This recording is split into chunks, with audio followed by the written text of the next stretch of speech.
If you're someone who loves dark, suspenseful stories, then this one is for you. A tale filled with love, betrayal, and a chilling secret that will shake you to your core. If you're new here, don't forget to subscribe, and if the story hits you hard along the way, make sure to leave a like. Now, let's begin. This true story based on real events.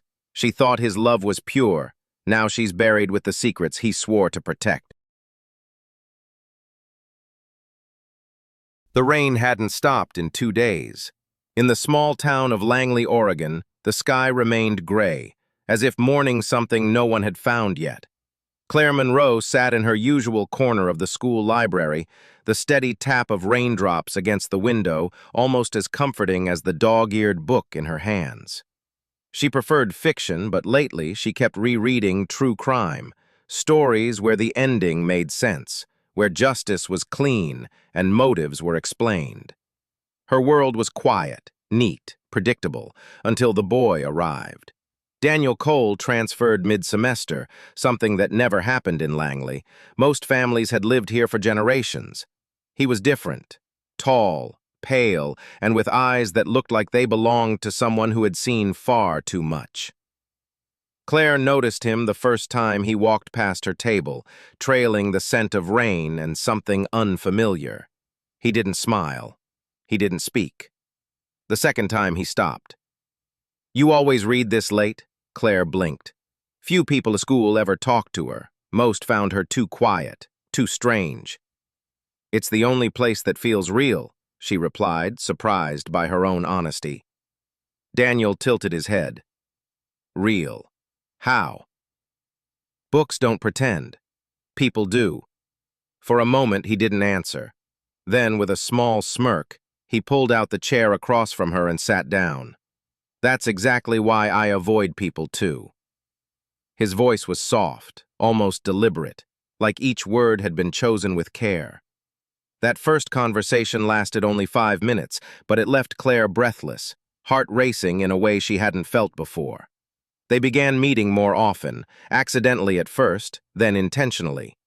Daniel would wait by her locker, walk with her to the library, sometimes just sit beside her in silence. His presence was magnetic, intoxicating. When he looked at her, it was as though she was the only person that existed. But it didn't take long for small questions to rise like bubbles in still water. He never spoke about his old school.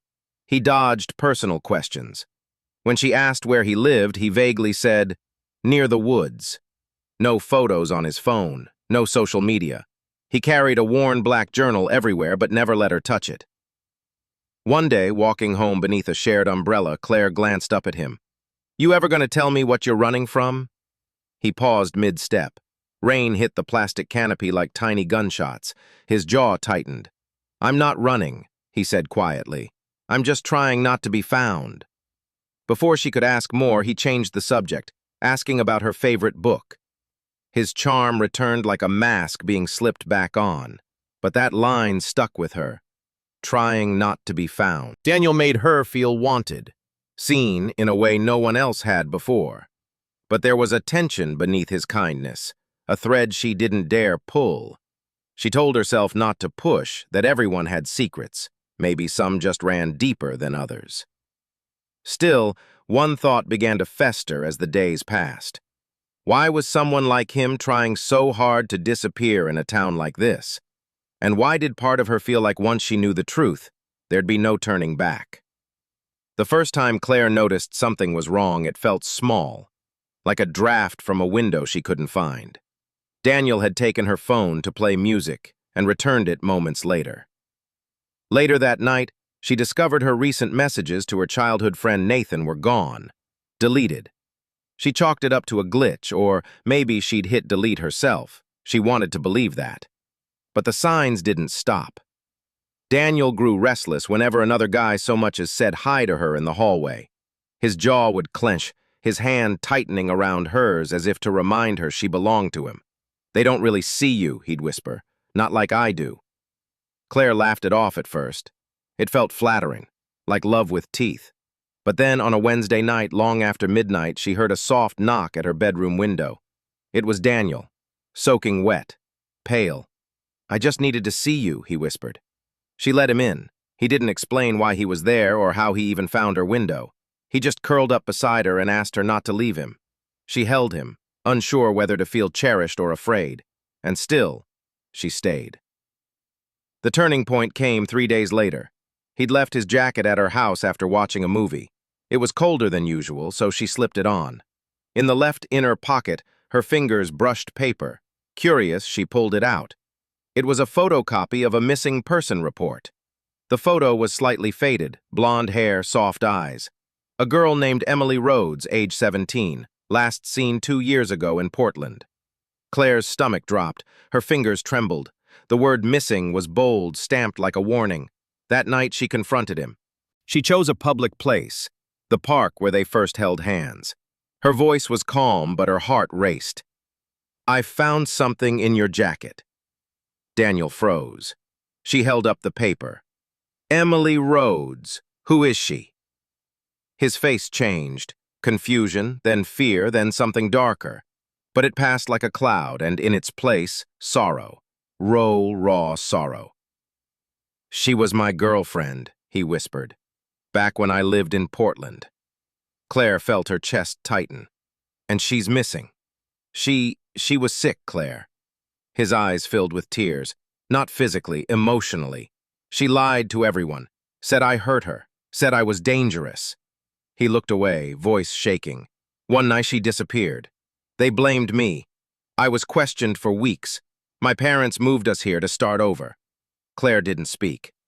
"You have to believe me," Daniel said, stepping closer. "You're all I have left, Claire. The only one who sees me as I really am." She wanted to run. Every cell in her body told her to. But his voice cracked with pain. His eyes shimmered with guilt, or maybe fear. She remembered how lonely she used to feel before him, how he had made her feel chosen. So she did what she always did. She stayed. But that night, sleep didn't come easy. She lay awake, clutching the police report, heart heavy with questions. Something about the way he reacted didn't sit right. If he was innocent, why hide the report? If he was innocent, why keep it so close? Outside, the wind howled, and in the dark, something began to shift inside Claire. A suspicion, a slow-burning fear. Tomorrow, she decided, she'd find out what was behind the locked door at the end of Daniel's hallway. Claire didn't sleep the night after the confession. Emily's name, the missing poster, the way Daniel's voice broke, it all looped in her mind like a haunting melody.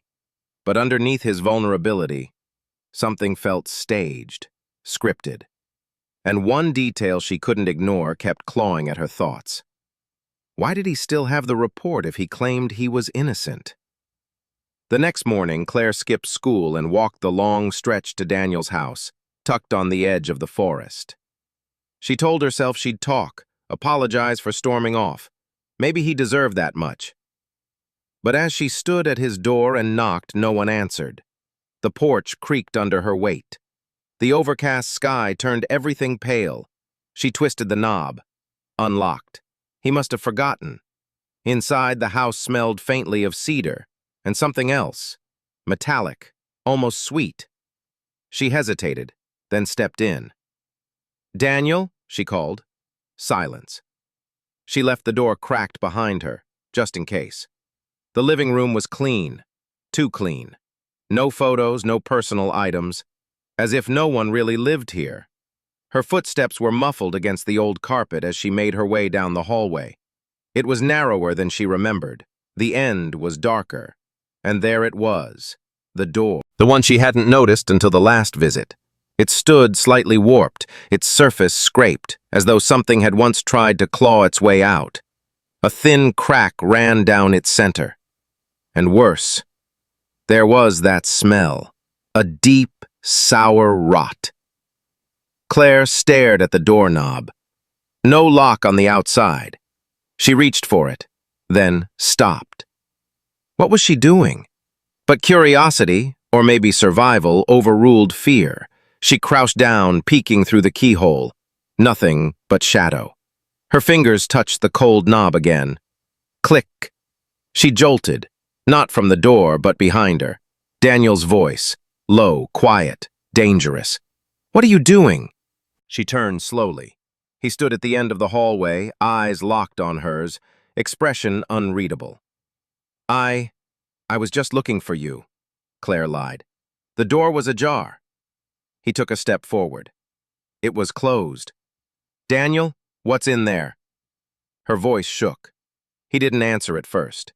His eyes moved from her to the door, then back. "You're not supposed to be here right now," he whispered. "I needed time." "Time for what?" A pause. "To figure out if you're like her." Claire felt her throat tighten. "Like who?" He stepped closer, too close. His tone dropped. "Some things are better left locked." Claire stepped back, bumping into the doorknob. "What's behind it, Daniel?" He didn't blink. "Memories!" And just like that, he smiled. But not the smile she knew. This one was stretched too wide, cold. She pushed past him. "I need to go!" He didn't follow. That night, Claire didn't go home. Her parents thought she'd stayed at a friend's. The police would later say there were no signs of forced entry at Daniel's home. No evidence, no trace. Only one thing remained. Claire's phone left charging on her desk, recording her notes the night before.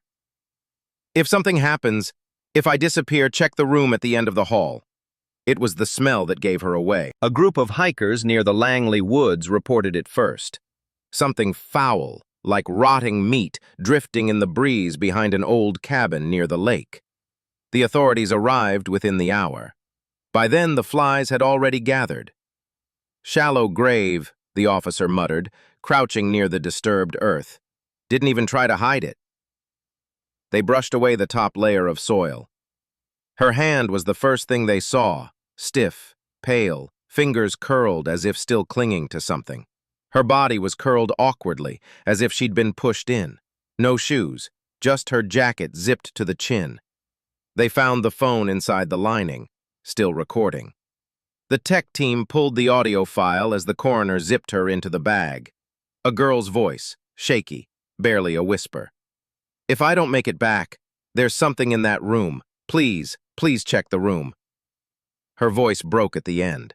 And then came footsteps, a door creaking, silence, a soft gasp. "Daniel, what are you doing?"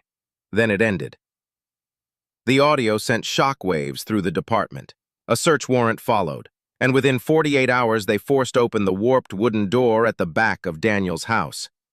Inside was rot, dust-covered furniture, a stained mattress, scratches on the walls, and beneath the floorboards, hidden in a rusted tin box, a tattered journal belonging to Emily Rhodes.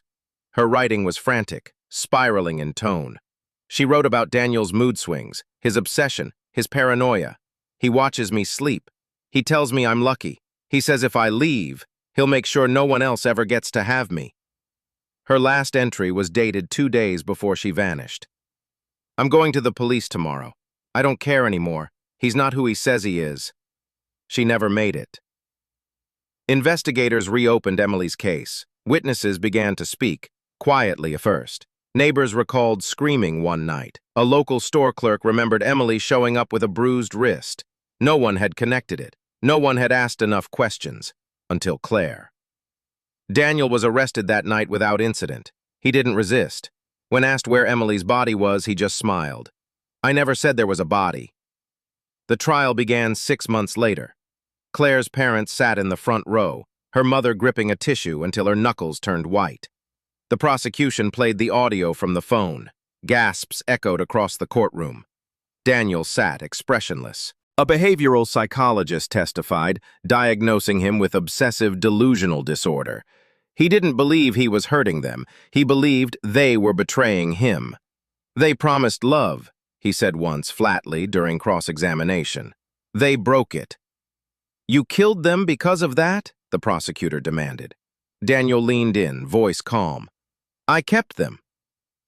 The jury took 2 hours to decide. Guilty. 2 life sentences, no parole. At sentencing, Claire's father was allowed to speak. She trusted him. She thought he was lost and she tried to save him. That's who she was, kind, brave. And now because of him, she's in the ground. He paused. She was 17.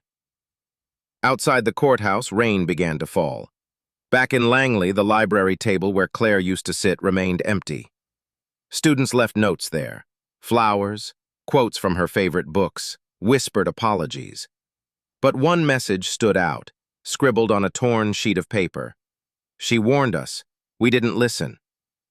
And somewhere in his cell, Daniel wrote again. Another journal, another story. Because in his mind, it wasn't over. Not yet.